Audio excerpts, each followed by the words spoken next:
Assalamualaikum warahmatullahi wabarakatuh. Selamat pagi anak-anak semuanya. Nah, pada kesempatan kali ini kita akan membahas tentang paragraf. Nah, sebelum membahas gagasan utama dan gagasan pendukung, kita harus tahu dulu paragraf itu apa. Paragraf itu adalah kumpulan kalimat yang biasanya mempunyai satu ide pokok. Atau sederhananya, paragraf itu adalah gabungan dari beberapa kalimat atau kalimat yang banyak, tapi hanya memiliki satu inti yang dibicarakan. Itu namanya paragraf.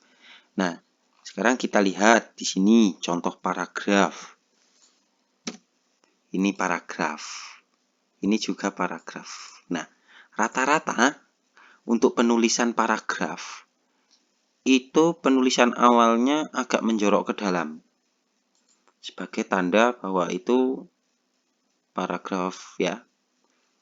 Paragraf yang pertama atau paragraf yang kedua. Tapi ada pula yang tidak menjorok ke dalam atau rata seperti ini. Nah, hanya dikasih batas seperti ini. Itu ada. Nah, sekarang kita kembali ke materi, yaitu tentang gagasan utama. Gagasan utama itu apa? Gagasan utama, gagasan pokok, atau ide pokok itu sama. Yang maksudnya atau artinya itu adalah inti yang dibicarakan dalam suatu paragraf. Itu disebut dengan gagasan utama atau gagasan pokok. Nah, saya ambilkan contoh di sini di paragraf pertama di bacaan Pawai Budaya. Pawai Budaya sangat menarik bagi warga Kampung Babakan. Pawai ini selalu menampilkan keragaman budaya Indonesia. Udin dan teman-teman tidak pernah bosan menanti rombongan pawai lewat. Tahun ini mereka datang ke alun-alun untuk melihat pawai tersebut. Kakek Udin pun terlihat sabar menanti. Nah, inti dari yang dibicarakan ini itu adalah pawai budaya yang menarik. Loh, kenapa pawai budaya yang menarik? Nah, di kalimat utama atau di kalimat yang paling depan ini sudah kelihatan. Jadi untuk mencari gagasan pokok yang perlu kalian baca dulu itu adalah kalimat utamanya itu ada apa tidak. Nah, tidak ada di kalimat paling depan itu biasanya ada di paling belakang ya. Itu yang ditenane seperti itu. Nah, yang paling depan itu pawai budaya sangat menarik bagi warga Kampung Babakan. Nah, jadi saya menuliskan di sini gagasan pokoknya atau inti yang dibicarakan adalah pawai budaya yang menarik. Loh, kenapa kok bisa menarik? Atau dalam paragraf ini membicarakan tentang pawai budaya yang menarik? Nah, kita tahu dari gagasan pendukung atau kita cari gagasan pendukung di kalimat yang nomor 2, kalimat kedua. Nah, jadi kalimat itu selalu diakhiri dengan tanda titik, nggih. Itu menandakan bahwa kalimat itu sudah berakhir. Nah, itu ada tanda titiknya. Nah, di sini yang kedua. Pawai ini selalu menampilkan keragaman budaya Indonesia. Nah, ini yang bikin menarik. Karena selalu menampilkan budaya.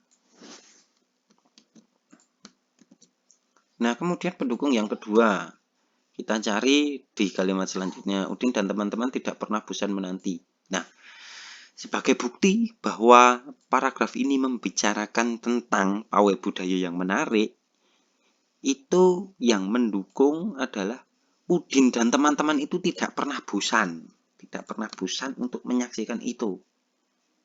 Oke. Jadi ini mendukung bahwa pawai itu memang benar-benar menarik. Kemudian untuk yang selanjutnya atau gagasan pendukung yang selanjutnya, kita baca di kalimat yang selanjutnya. Tahun ini mereka datang ke alun-alun untuk melihat pawai budaya. Nah, ini saking menariknya, mereka rela datang ke alun-alun untuk menyaksikan pawai. Nah, itu bukti atau mendukung bahwa pawai ini memang menarik. Mereka sampai rela datang ke alun-alun. Kemudian yang selanjutnya itu kita cari di kalimat terakhir. Nah, di sini yang membuktikan bahwa atau yang mendukung bahwa paragraf ini membicarakan tentang pawai budaya yang menarik, salah satunya ini. Kakek Udin itu sabar untuk menanti. Sabar untuk menanti menyaksikan pawai itu. Nah, ini mendukung bahwa pawai itu memang menarik.